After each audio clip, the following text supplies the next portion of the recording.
உனக்கு உன் அக்காவை பார்க்கணுன்னா நாம் வாரத்துக்கு ஒரு டைமு 2 வாரத்துக்கு ஒரு டைம் பார்க்க போகலாம். உன் அக்காவையும் இங்கே நம்மளை பார்க்க வர சொல்லலாம். அதுக்கு போய் நீ அழுதுட்டு உக்காந்துட்ருக்க. நல்லா சொல்லுங்க, நிச்சயம் தானே இன்னைக்கு நடக்க போகுது. எதுவோ கல்யாணமே நடக்கிற மாதிரி அழுதுட்டு உக்காந்துட்ருக்கா. வள்ளி அவ்வாறு கூறிய பின் தலையை நிமிர்த்தி வள்ளியின் முகத்தை பார்த்தாள் மித்ரா. ஏனெனில் வள்ளி கூறியதன் உள்ளர்த்தம் மித்ராவுக்கு நன்றாகவே புரிந்தது. சரிம்மா, அழுகாதடா. இன்னும் கொஞ்ச நாள் சித்ரா நம்ம கூட தானே இருக்க போகிறான், அதனால் அழுகாத என்ன.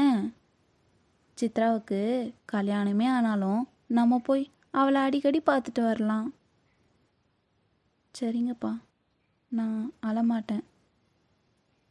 சரிடா குட்டி, சீக்கிரமாக அக்காவை ரெடி பண்ணிட்டு கீழே வாங்க என்ன. வள்ளி, நீ சீக்கிரமாக பாப்பாவை ரெடி பண்ணு, நான் வெளியே போய் அங்கே இருக்கிற வேலையை கவனிக்கிறேன்.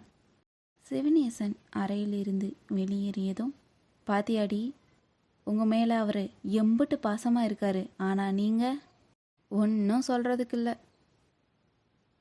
ஃபஸ்ட்டு எந்திரி, போய் புடவைய மாற்று போ.